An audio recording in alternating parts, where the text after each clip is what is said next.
पूरा सुनसान था। चारों ओर ठंड से हाड़ कपा देने वाली ठंड चल रही थी। हाईवे के चारों ओर घना जंगल था। उसी हाईवे पर एक मर्सिडीज दौड़ रही थी।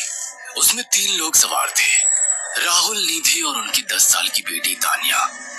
राहुल अपने दोस्त सैफ के घर ईद की पार्टी में शामिल होने के लिए गया था और पार्टी करके घर लौट रहा था। निधि ने मुस्कुराकर ड्राइव करते हुए राहुल से कहा, कुछ भी कहो राहुल, आज तो ईद की पार्टी में मजा आ गया। हाँ, मेरा दोस्त बहुत ही बिंदास और हंसी मजाक करने वाला व्यक्ति है। मैंने देखा उसके घर पर शहर की एक से एक बड़ी हस्ती थी, मगर फिर भी वो उन सबको इग्नोर करके हमें इम्पोर्टेंस दे रहा था। हाँ, देगा क्यों नहीं, आखिर मेरा दोस्त जो है। सच में राहुल, अमेरिका से इंडिया लौटकर बहुत अच्छा फील हो रहा है।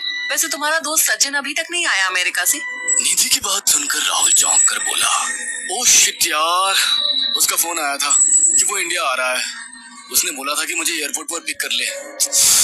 निधि बहुत नाराज होगा वो। कोई बात नहीं, उससे बोल देना कि तुम्हें बिल्कुल याद नहीं रहा, और फिर तुम्हें सैफ की इनवाइट की हुई ईद पार्टी में भी तो शामिल होना था। निधि ने इतना बोला ही था कि उसकी बेटी तानिया ने अपनी माँ की ओर देखकर कहा, मुझे भूख लगी है माँ, और प्यास भी। तानिया की बात पर निधि ने बुरा सा मुंह बनाकर उसकी ओर देखकर कहा, पार्टी में तो इतना खाया था तुमने, फिर भी भूख लगी है। निधि की बात पर तानिया ने मासूम सा चेहरा बनाकर कहा, कोई बात नहीं मम्मी, मुझे पानी ही पिला दीजिए। कितनी बार बोला है मुझे मम्मी मत बोला करो। पानी अभी नहीं है, आगे जाकर कोई शॉप पड़ेगी तो बोतल खरीद के दे दूंगी। निधि की बात पर राहुल ने मुस्कुराकर कहा, छोटी बच्ची है निधि, इतना नाराज होना सही नहीं है। राहुल ने इतना कहा ही था कि अचानक एक काली परछाई राहुल की कार के सामने आकर खड़ी हो गई। राहुल के पैर अचानक ब्रेक पर पड़ गए। गाड़ी तेज रफ्तार में थी। ब्रेक अचानक लगने से पलटते पलटते बाल बाल बची थी। राहुल के चेहरे पर भयानक ठंडी में भी पसीने की बूंद टपकने लगी। वो दोनों कार से बाहर निकल आए। निधि ने डरते हुए कहा, आखिर कौन था ये? ऐसा लगा जैसे कि कोई भयानक काली परछाई मेरे कार के सामने आकर खड़ी हो गई हो। वो दोनों काली रात के सन्नाटे में इधर उधर देखने लगे। तभी निधि को एक बड़ी भीड़ की आवाज तो चमकीली हुई आंखें दिखाई दी। उसकी आंखें बिल्कुल भेड़ियों की तरह लग रही थी। निधि ने चीखते हुए राहुल से कहा, राहुल देखो कौन है वो, जल्दी से गाड़ी में बैठो, मुझे बहुत डर लग रहा है। राहुल ने उस तरफ देखा तो उसके रोंगटे खड़े हो गए। वो दोनों गाड़ी के अंदर बैठ नहीं पाए। अचानक एक अजीब सा चेहरा वाला भयानक राहुल ने देखा कि उसका चेहरा बिल्कुल सड़ा हुआ था और उसकी आंखें भेड़िए की तरह चमक रही थी।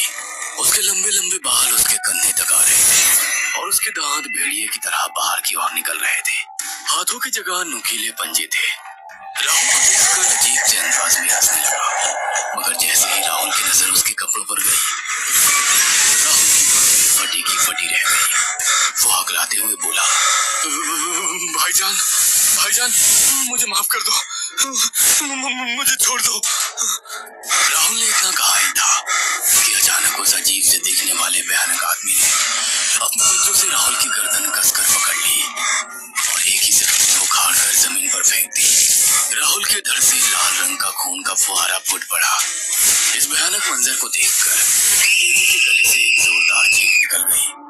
निधि इससे पहले भागती कि अचानक उस भयानक दिखने वाले आदमी ने निधि को पकड़ लिया और अपने नुकीले पंजे उसके पेट में गड़ा दिए और उसकी हथेलियां बाहर निकाल दी। निधि की एक दिल दहला देने वाली चीख सन्नाटे को चीर गई। अचानक हवा का एक दौर चलेगा और वो भयानक लगने वाला के साथ गायब हो गया।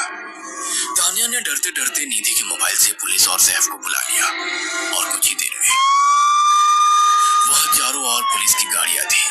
पुलिस ने राहुल के दोनों दोस्त सैफ और सचिन को वहीं बुला लिया। इंस्पेक्टर अर्जुन ने दोनों से कहा, मैंने ऐसी हत्याएं अपने करियर में कभी पहले नहीं देखी। ये काम तो ना किसी जानवर का लगता है, ना ही किसी इंसान का। सचिन कपकपाती हुई आवाज में बोला, आप कहना क्या चाहते हैं? कुछ कह नहीं सकता। जिस किसी ने भी इन दोनों को मारा है, उससे एक बात तो साबित होती है कि वो इन दोनों से हद से ज्यादा नफरत करता था। अब सारी सच्चाई तो ये बच्ची ही बता सकती है। इतना बोलकर इंस्पेक्टर अर्जुन तानिया के पास चला गया, जो बेहद डरी हुई थी। तानिया ने आंखों देखी सारी घटना इंस्पेक्टर अर्जुन को बता दी। तानिया की बात सुनकर इंस्पेक्टर अर्जुन कंफ्यूज चेहरा लेकर मोबाइल पर किसी से बात करने लगे। सचिन इंस्पेक्टर के पास आ गया और सैफ भी डरता हुआ इंस्पेक्टर अर्जुन के पास आकर बोला, क्या हुआ इंस्पेक्टर? तानिया ने क्या बताया? उसने जो बताया वो काबिले यकीन नहीं है। उसकी बात पर किसी भी तरह से यकीन नहीं किया जा सकता। फिर भी कुछ तो बताया इंस्पेक्टर। हाँ, उस बच्चे के मुताबिक एक भूत ने निधि और राहुल को बड़ी बेदर्दी से मारा है। इंस्पेक्टर की बात सुनकर बुरी तरह से चौंक गए। क्या मतलब है इस बात का? बच्ची बेहद डरी हुई है। हम आगे की तफ्तीश जारी रखेंगे। निधि और राहुल तो चले गए, अब तानिया को मैं रख लूंगा। नहीं, राहुल मेरा अच्छा दोस्त था। तानिया अब मेरे साथ रहेगी। देखिए, बच्ची की माँ बाप अब इस दुनिया में नहीं है और आप दोनों भी शादीशुदा है। मुझे नहीं लगता कि आप दोनों बच्चे की सही से देखभाल कर सकते हैं। मेरी कोई औलाद नहीं है। मैंने अपनी पत्नी को फोन कर दिया है, वो भी IPS ऑफिसर है। ये बच्ची आज से मेरे साथ रहेगी। उसका मासूम चेहरा मेरे दिल में उतर गया है। अब तुम दोनों जा सकते हो। पूछताछ के लिए मैं जब भी तुम्हें बुलाऊं तुम दोनों आ जाना।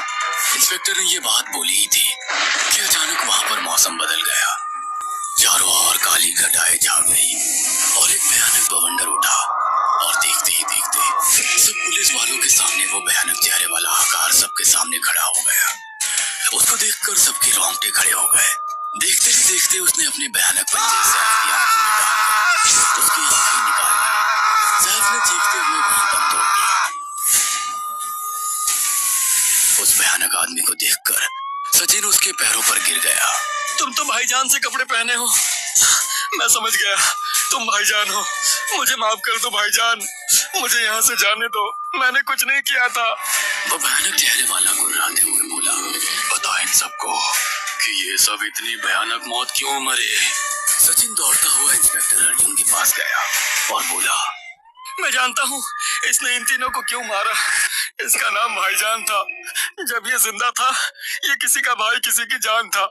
बहुत साल पहले ये हम सबका बहुत अच्छा गहरा दोस्त और बिजनेस पार्टनर था। ये सबकी बहुत मदद किया करता था। इसकी प्यारी सी बेटी थी तानिया, जो इस वक्त कार के अंदर बैठी हुई है। ये इसी की बेटी है।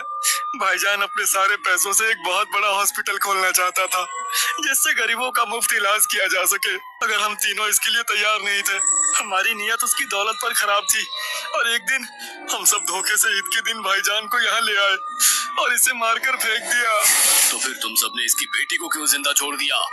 हमें बाद में पता लगा कि भाईजान ने सारी जायदाद अपनी बेटी के नाम कर दी है, इसीलिए हमने भाईजान की पत्नी को भी मार दिया।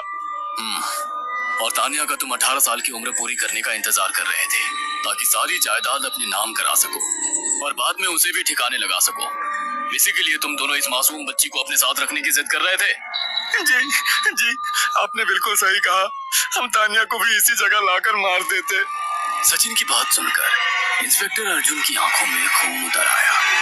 इंस्पेक्टर अर्जुन के कुछ कहने से पहले ही भाईजान बिजली की रफ्तार से इंस्पेक्टर अर्जुन की आंखों के सामने से सचिन को पकड़कर ले गया और उसके शरीर के टुकड़े टुकड़े कर दिए और हवा में उठे एक तेज बवंडर के साथ गायब हो गया। सारी घटना इंस्पेक्टर अर्जुन की आंखों के सामने हुई थी। तानिया को इंस्पेक्टर अर्जुन और उसकी पत्नी ने अपनी बेटी की तरह पाला।